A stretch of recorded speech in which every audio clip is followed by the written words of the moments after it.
اور اللہ پاک نے قرآن میں فرمایا کہ تم مجھے ویسا ہی پاؤ گے جیسا میرا گمان کرو گے۔ یہ ہم سب پڑھتے ہیں لیکن سمجھتے نہیں۔ تم جانتے ہو کہ حضرت موسیٰ کے پیچھے فوج لگی ہوئی تھی، تب اللہ نے کیوں سمندر کو 2 حصوں میں بانٹ دیا؟ تم جانتے ہو کہ حضرت ابراہیم کو آگ میں جانے کا حکم دیا گیا تو کیوں اس نے آگ کو ٹھنڈا کر دیا؟ تم جانتے ہو کہ کیوں اس نے حضرت یوسف کو کنویں میں بھی پالا؟ کیا تم جانتے ہو کہ کیوں اس نے حضرت ہاجرہ کو صحرا میں بھی زمزم دیا؟ کیوں حضرت یونس علیہ السلام کو مچھلی کے پیٹ میں بھی محفوظ رکھا؟ کیوں حضرت زکریا علیہ السلام کو عمر کے آخری حصے میں بھی اولاد سے نوازا؟ ان سب میں ایک چیز مشابہت تھی، یقین۔ ان میں سے کسی نے بھی ہمت نہیں ہاری۔ انہوں نے یقین رکھا کہ خدا راستہ نکالے گا، اور دیکھو اللہ نے راستہ نکالا۔ وہ سب اس پر یقین رکھ کر آگے بڑھتے رہے، اور دیکھو پھر اس رب نے بھی انہیں مایوس نہیں کیا۔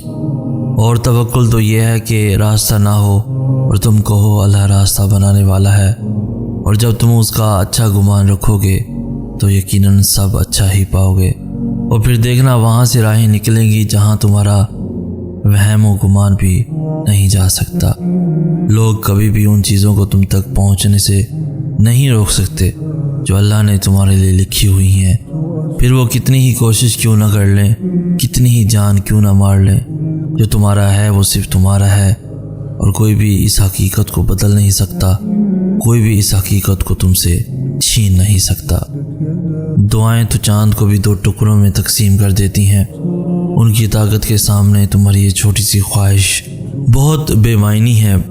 جب تم سجدہ کرتے ہو تو محبت کا حق ادا کرتے ہو، اور جب دعا کے لیے ہاتھ اٹھاتے ہو تو یقین کا حق ادا کرتے ہو، اور محبت کا تو یقین کے بغیر کوئی وجود نہیں۔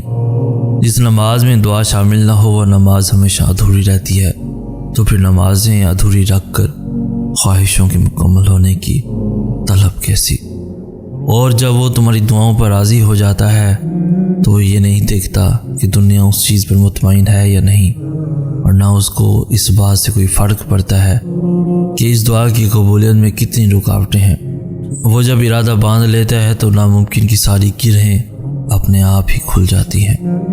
اللہ تعالیٰ کو بھی ہم سے یہی مطلوب ہے کہ ہم اسے یاد کریں، ہم اسے محبت کریں، ہم اسے بار بار بلائیں، اس کے پاس جائیں۔ مگر مسئلہ پتہ ہے کیا ہے؟ ہم انسان اس کے پاس جاتے ہی تب ہے جب دنیا ہمیں توڑ چکی ہوتی ہے، جب ہمارے اوپر کوئی مشکل ہوتی ہے۔ حقیقت میں وہ سب بھی اللہ کے حکم سے ہی ہوتا ہے تاکہ ہم اس کی طرف متوجہ ہوں، ورنہ تم دیکھو خوشی میں کون اللہ کو یاد کرتا ہے، بلکہ ہم تو سب سے زیادہ ناراض ہی اسے اپنی خوشی کے موقع پر کرتے ہیں۔ سمجھ رہے ہو نا ان آزمائشوں کے آنے کا مقصد اور تمہاری پریشانیوں کے بڑھنے کا مقصد؟ اللہ تمہارے ساتھ ہے، اس کا مطلب یہ نہیں کہ تم ایسے سمندر میں سفر کر رہے ہو جس کی لہریں نہیں ہیں۔ اس کا مطلب ہے کہ تم ایک ایسی کشتی میں سوار ہو جسے کوئی طوفان تباہ نہیں کر سکتا۔ نتیجہ جو بھی نکلے یہ اللہ نے طے کیا ہے، اور یقیناً وہ جانتا ہے کہ تمہارے لیے کیا بہتر ہے اور کیا نہیں ہے۔ انسان کے دل میں اللہ کی محبت پہلی مکین ہوتی ہے۔ دنیا میں آنے کے بعد وہ اسی بقا اور سکون کی تلاش میں محبت کو، سکون کو یہاں وہاں تلاش کرتا ہے، اور اس جستجو میں خود کو انسانوں کے یا اپنی خواہشات کے سپرد کر دیتا ہے، اس امید پر کہ اس کی محبت کو بغا اور اسے سکون نصیب ہو جائے گا۔ لیکن ایسا نہیں ہوتا، اور نتیجتاً دل ٹوٹ جاتا ہے، امیدیں بکھر جاتی ہیں، خواہشات پوری نہیں ہوتی۔ اس لیے جب اس حوالے سے درد اٹھے تو اس کی اصلاح صرف اس طرح ممکن ہے کہ ہم انسانوں کو انسان سمجھیں، خدا نہیں۔ ہم انسانوں کو خوش کرنے اور انہیں سکون کی وجہ سمجھنے کے بجائے خود کو اللہ کی محبت کے سپرد کریں، اور لوگوں کو الزام دینے کی بجائے یہ سمجھیں کہ وہ اس طرح سے تخلیق کیے ہی نہیں گئے کہ دلوں کے اطمینان اور سکون کی وجہ بن سکیں، بلکہ اکثر ان کے ہاتھوں سے دل اور امیدیں توڑی ہی اس لیے جاتی ہیں تاکہ ہم اپنی اصل محبت کو پہچان کر اپنا آپ ایسے کے حوالے کر دیں جو ہمیں کسی بھی وقت، کہیں بھی، کیسے بھی حالات ہوں، کبھی تنہا نہیں چھوڑے۔ اللہ تمہیں آزمائشوں سے گزار کر آسائشوں تک لاتا ہے۔ صبر ایک بہت مشکل آزمائش کا نام ہے۔ زندگی کے اکثر مقام ایسے آتے ہیں جب انسان کہتا ہے کہ آخر کب تک، میں ہی کیوں، اور بے شک یہ فطری طور پر ہوتا ہے۔ بہت تھک جاتا ہے انسان، مگر ایک بات یاد رکھیں کہ آپ کی آزمائش جتنی مشکل ہوتی ہے اس کا اجر بھی اتنا ہی عظیم ہوتا ہے۔ یا اللہ، میرے پیارے اللہ، میں زندگی کے اس مقام پر کھڑا ہوں جہاں کئی سال گزرنے کے بعد مجھے معلوم ہوا کہ ایک سجدہ، صرف ایک سجدہ رب کی محبت کا ہو تو کائنات بدل جاتی ہے۔ رب کی محبت میں دل سے بہا ایک آنسو، ایک سرگوشی ہمیں اس کے کتنا قریب کر دیتی ہے۔ پہلے میں لوگوں سے اپنا دل کا حال کہتا تھا، ان کے سامنے اپنے دکھڑے روتا تھا، پھر عشق کی ایسی لت لگی جو مجھے میرے رب کے در پر کھینچ لائی۔ تب میں نے جانا کہ وہ تو خاموش دلوں کی صدائیں بھی سنتا ہے۔ زندگی خواہشات سے بھری پڑی ہے، ہر انسان کی کوئی نہ کوئی خواہش ہے۔ ہم جب اس خواہش کو لیے اپنے رب سے ایک اپنا تعلق بنا لیتے ہیں، وہ تعلق ہی ہماری منزل کا ایک حصہ ہوا کرتا ہے۔ اگر مل جائے تو شکر، اگر نہ ملے تو صبر، اور نہ ملنے پر صبر کے اجر کے ساتھ ساتھ تمہیں تمہارا رب مل جاتا ہے۔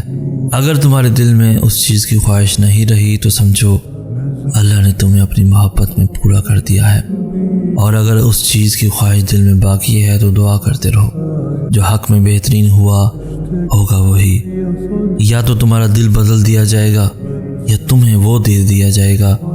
تو دونوں صورتوں میں صبر کرو، اور کیا پتہ صبر کے بعد وہ چیز تمہیں مل جائے۔ ممکن ہے تمہیں رب مل جائے۔ ایک تدبیر انسان کرتا ہے، ایک تدبیر رب کرتا ہے، اور دونوں کی تدبیر میں اتنا ہی فرق ہے جتنا کہ دونوں کی حیثیت میں۔ ایک ذات ہے اور دوسرا خاک۔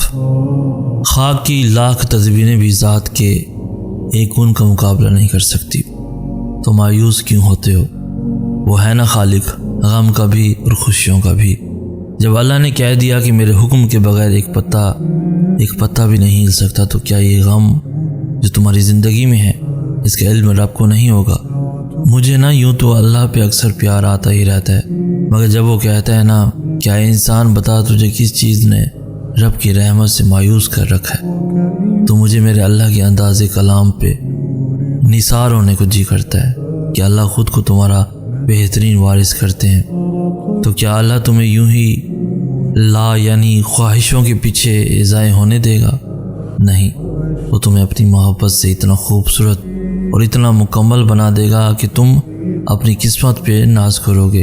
وہ ہے نا بہترین مالک۔ یہ آزمائش تو بس تمہارا اندر مضبوط کرنے کو آتی ہے، تاکہ تم اپنے رب پہ یقین کامل کرو کہ اس کے ہر کام میں حکمت ہے، اور جب اس کی حکمت سامنے آتی ہے تو لوگوں کی تدبیریں اور تمہاری پریشان کر دینے والی خواہشیں سب الٹی ہو جاتی ہیں۔